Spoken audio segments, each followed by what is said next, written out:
1971 की वो घटना याद करो, आज 15 अगस्त है, क्या भारत के लाल थे हैं? आज देखो 1971 में कुलदीप जी सिख समाज से बॉर्डर पे थे 120 आर्मी ऑफिसरों को लेके। अशोक जी, केवल 120 आर्मी ऑफिसर, कुलदीप जी बॉर्डर पे थे। उस समय उन्हें 120 ऑफिसर को नेतृत्व कुलदीप जी कर रहे थे।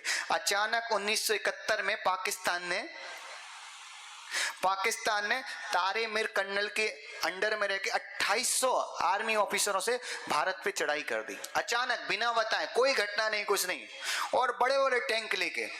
और कुलदीप जी को जब यहां से रक्षा मंत्री का फोन पहुंचता कि आप वापस आ जाओ, आप 120 हो, बोले उनके शब्द क्या थे, वो शब्द सुनने लायक थे। बोले वो 120 है तो क्या वो 2800 ही है ना? अरे यहाँ भारत का 1,000 पे भारी है, हम तो 1,20,000 के लिए काफी हैं, वो तो केवल 2800 हैं। आप सोचो, 2800 पाकिस्तानियों के सामने केवल 120 भारतीय, और उनने वो युद्ध लड़ा, कुलदीप जी के नेतृत्व में वो युद्ध लड़ा कि 120 भारतीयों ने 2800 पाकिस्तानियों को मार भगाया और देश की विजय प्राप्त की। ये भारतीय के पुत्र होते हैं, ये भारत के पुत्र होते हैं। मां, क्या ताकत होगी, क्या ताकत होगी कि 23 वर्ष की उम्र में भगत सिंह फांसी पे चढ़ गए। क्या केवल 23 वर्ष की उम्र में भगत सिंह को फांसी हो गई, केवल 23 वर्ष की उम्र में।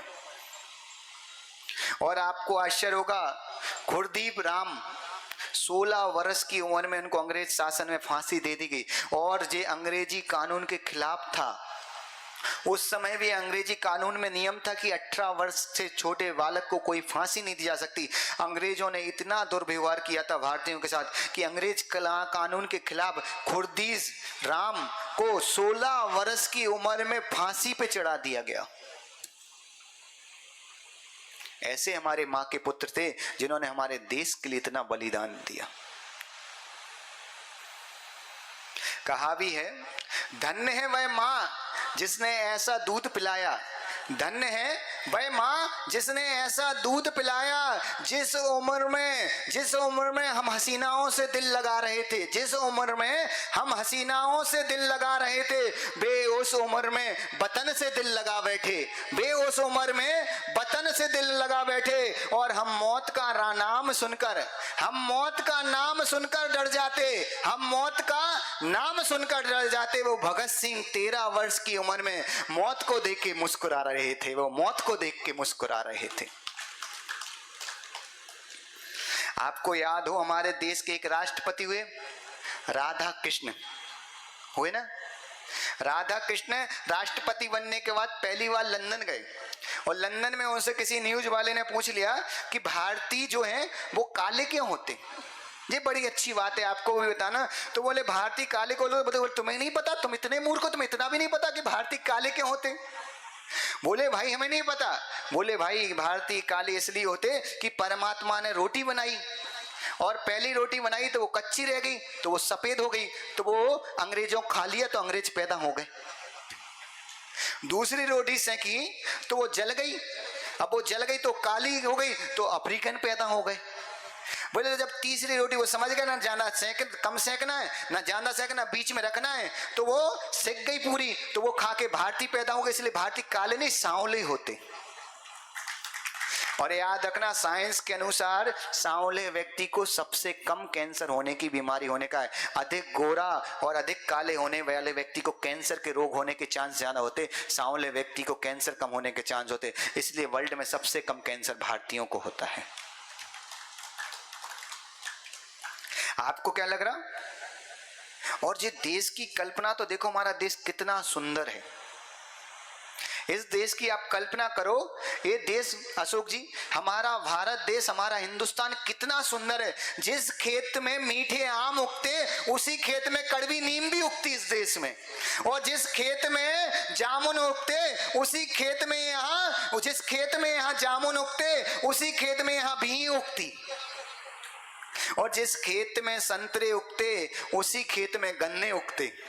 ये भारत देश है। और यहाँ की सबसे अच्छी बात आप देखो, मोहम्मद रफी जो इतने बड़े सिंगर हुए, उनका मरण भी हुआ तो काली के ऊपर भजन की प्रैक्टिस करते करते मरण हुआ। राम के ऊपर सबसे प्रसिद्ध भजन मोहम्मद रफी ने गाया।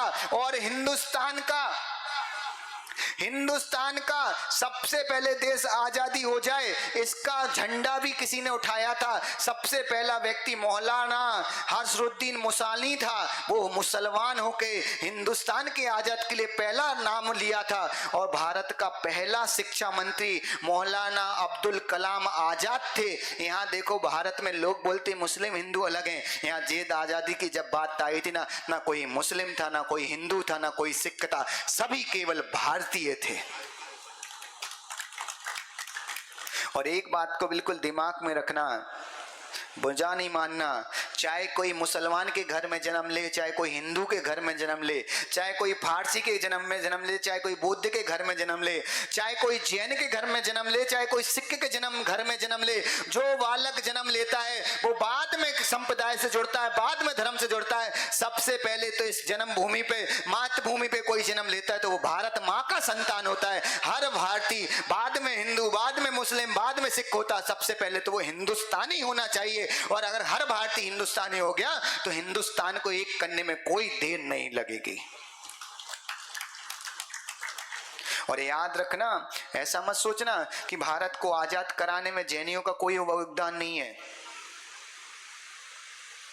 अगर कोई बोले कि छत्रपति शिवाजी हुए, कोई बोले महाराणा प्रताप हुए, तो याद रखना, चाहे महाराणा प्रताप हुए हो, चाहे छत्रपति शिवाजी हुए, छत्रपति शिवाजी पैदा करने की ताकत लोगों में हो सकती है, महाराणा प्रताप पैदा करने की ताकत लोगों में हो सकती है। तो याद रखना, जैनियों में भामाशाह पैदा करने की ताकत है। रानी लक्ष्मीबाई को पैदा करने की ताकत अगर किसी में हो सकती है तो रानी लक्ष्मीबाई को भोजन की व्यवस्था कराने वाला, उनके सैनिक को द्रव्य देने की ताकत जैन शावक में हो सकती है। जैन शावक भी कभी पीछे नहीं रहा। और आपको तो बड़ा गर्व होना चाहिए, इतना गर्व होना चाहिए कि भारत आज, जब अंग्रेजों का शासन काल चल रहा था, उस समय सबसे पहली फांसी किसी भारतीय को लगी, सबसे पहली फांसी किसी भारतीय को लगी हुकुमचंद जैन को लगी। और वो दिगंबर संप्रदाय के जैन थे। अंग्रेजों के शासन काल की प्रथम फांसी आजादी के लिए लगी थी तो वो दिगंबर जैन व्यक्ति को लगी थी। हुकुमचंद जैन हासार के थे और 1816 में उनका जन्म हुआ। और वह राजा थे और उनने मुगलों पे भरोसा कर लिया। मुगलों ने कहा कि जब भी अंग्रेज तुम्हारे ऊपर चढ़ाई करेंगे हम तुम्हारी मदद करेंगे। और अंग्रेजों ने जब उनके देश पर, उनके शहर पे चढ़ाई कर दी ना, मुगल समय पे नहीं पहुंच पाए। और जब मुगल समय पे नहीं पहुंचे, उन्होंने जहां बंदूक चल रही हो वहां केवल उनके पास तलवार थी, जहां तोप चल रही हो वहां उनके पास भाले थे, और जहां लोग इतनी खतरनाक खतरनाक परमाणु फेंक रहे थे वहां केवल वो धनुष बाण फेंक रहे थे। आप विश्वास नहीं करोगे, केवल हुकुमचंद जी के पास 1000 सैनिक, और 1000 सैनिक ने 27,972 सैनिकों को निहत्ते ऐसे बुरी तरीके से मारा। और उसके बाद जब हुकुमचंद जी युद्ध हार गए, और हुकुमचंद जी युद्ध हार गए ना, तो उनसे पूछा कि अंग्रेजों ने कि तुम्हें फांसी दी जाएगी, बताओ तुम्हारी क्या इच्छा है। उन्होंने कहा अगर तुम्हें फांसी देनी है तो मुझे खुले मैदान में फांसी देना। खुले मैदान में जब उन्हें फांसी दी गई ना, और उनसे पूछा गया कि तुम खुले मैदान में फांसी क्यों चाहते हो, जब उनको फांसी के फंदे पर लटकाने की बात आई तो उन्होंने कहा कि जब फांसी का फंदा बिल्कुल गले में लटक जाए जब ही मैं इसका जवाब दूंगा, उसके पहले नहीं दूंगा। हुकुमचंद को उनके महल के बीच चौराहे पे जहां उनका राज है, उस राज पे हुकुमचंद जैन को नीम के पेड़ के नीचे बांधकर फांसी दी गई और गले में फंदा लटका। और वह व्यक्ति पता क्या बोलता है, उस व्यक्ति के शब्द थे कि कोई ये ना बोले कि महावीर का भक्त अहिंसक होता है। महावीर का भक्त अहिंसा नहीं, देश पे जब बात आती ना तो बलिदान देने के लिए भी खड़ा होता। वो हुकुमचंद के अंतिम शब्द थे। याद रखना, महावीर ने हमें अहिंसा सिखाई लेकिन क्रूरता नहीं सिखाई। महावीर ने हमें दया सिखाया लेकिन पिटना नहीं सिखाया। महावीर ने स्पष्ट कहा कि अपने बचाव के लिए तुम्हें अस्त्र भी उठाना पड़े तो उठा लेना, वो भी अहिंसा है। याद रखना, महावीर ने क्रूरता नहीं सिखाई, महावीर ने अहिंसा सिखाई। अहिंसा का मतलब ये नहीं होता कि हम किसी को मारें, अहिंसा का मतलब ये होता है कि जरूरत पड़ने पे हम अपनी रक्षा करें और व्यर्थ में किसी जीव को ना मारें। वो महावीर की अहिंसा है। आपको क्या लग रहा, क्या देश होगा, क्या लोग होंगे?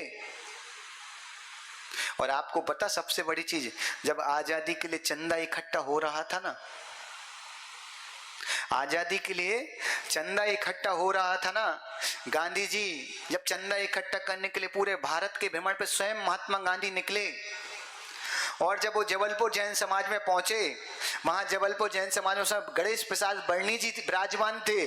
गणेश प्रसाद बर्णी जी ने साबकों से चंदे की बात की, साबकों ने चंदा इकट्ठा का, लगा कि जैन समाज की योग्य अभी चंदा नहीं हुआ है। उनने अपना दुपट्टा निकाला और दुपट्टे की बोली लगवाई। उस समय वो दुपट्टे की बोली 3 लाख कुछ रुपए में गई थी। आप सोचो उस समय 3 लाख कुछ रुपए में, और वो पूरा का पूरा पैसा समाज ने गांधी जी को देश आजादी के लिए दिया। याद रखना, चाहे कोई देश का राजा हो, चाहे देश का कोई मंत्री हो, या देश पे जब जब विपदा आई, जैनियों ने खड़े होकर अपने द्रव को भरपूर निछावर किया। वो भामाशाह जिसने अपना पूरा खजाना खोल दिया था, वो भी दिगंबर जैन था।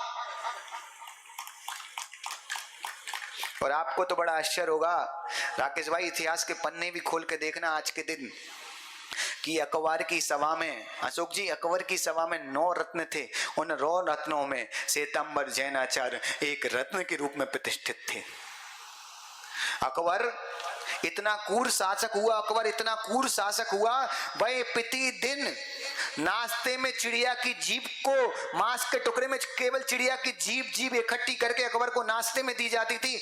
कम से कम 100-150 चिड़ियाओं को पर डे मारा जाता तो उसके नाश्ते के लिए ताजा जीभ लाया करती थी। उस समय श्वेतांबर संप्रदाय के आचार्य अकबर को समझाने गए, और इस तरीके से समझाया कि उस व्यक्ति ने यहां तक कि चिड़िया का मांस खाना ही बंद नहीं किया। जब हमारे परुषण आते थे, जब हमारे अष्टांग आते थे, और जब जैन पर्व आता था, उसका आदेश था कि पूरे मुगल शासन में जहां जहां शासन चल रहा है, वहां अगर कोई मांस बेचते मिल जाए, अगर कोई मांस खाते मिल जाए, तो उस व्यक्ति को फांसी चढ़ा दी जाएगी। ये अकबर से शासन श्वेतांबर आचार्य की देन थी।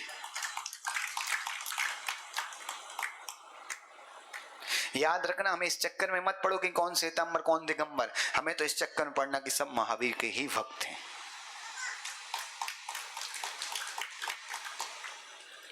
और आपको सबसे बड़ा आश्चर्य की एक अंतिम बात बताऊं, कि आज देश में हम जरूर 2 करोड़ कहलाते, हम देश में आज जरूर 2 करोड़ कहलाते हैं, लेकिन एक इस बात को हमेशा याद रखना कि हम केवल 2 करोड़ कहलाते, लेकिन सरकार को भी बता दो कि हम 2 करोड़ 20 करोड़ का पेट भरते, और 20 करोड़ का पेट नहीं भरते। भारत का 38% पैसा जैनियों के पास है। भारत का जीडीपी भारत की 25% जैन भरते हैं। भारत का टैक्स 24% जैन भरता है। याद रखना, संख्या में जरूर हम कम हैं, लेकिन पावर में हमारे मुकाबले में कोई नहीं है। सबसे पढ़ी लिखी समाज, सबसे धनवान समाज, और विश्व की सबसे शांत समाज अगर कोई है तो वो जैन है। इसलिए जैन होने पे हमें भी गर्व होना चाहिए।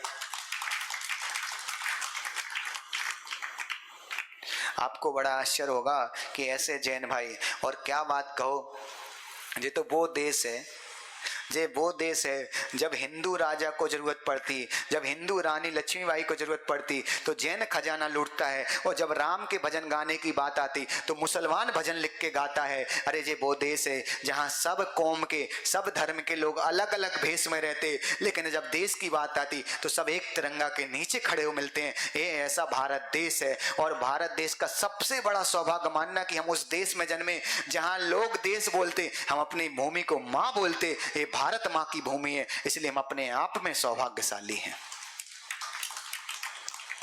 और याद रखना, चाइना कितना भी कुछ बोल दे, है? एक बहुत अच्छी लाइन बहुत साल पहले सुनी थी कि चीनी भाइयों को समझा दो, चीनी भाइयों को समझा दो कि ज्यादा किचपिच मिचपिच मत करो, चीनी भाइयों को समझा दो ज्यादा किचपिच मिचपिच मत करो, युद्ध की बार बार धमकी मत दिया करो, क्योंकि हम लोगों को चाय पीने की आदत है, जरूरत पड़ने पे चीनी घोल के पी जाएंगे, तुम्हें पता भी नहीं चलेगा कब हम मल से तुम्हें निकाल के बाहर फेंक जाएंगे।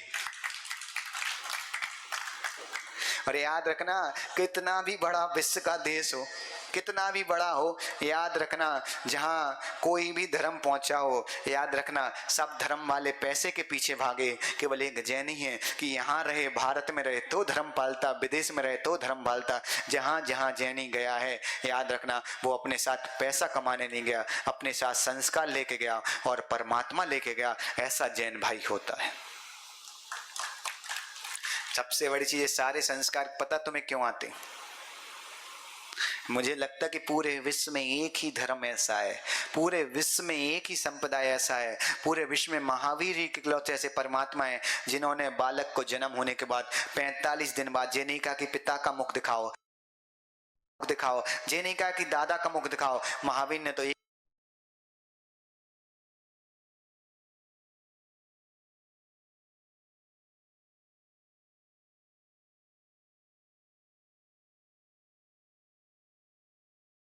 व्यक्ति का कान अपने द्वारा संचालित 45 दिन भगवान महावीर के साथ है, और इस महावीर के शासन में कोई फिल्मी गाने नहीं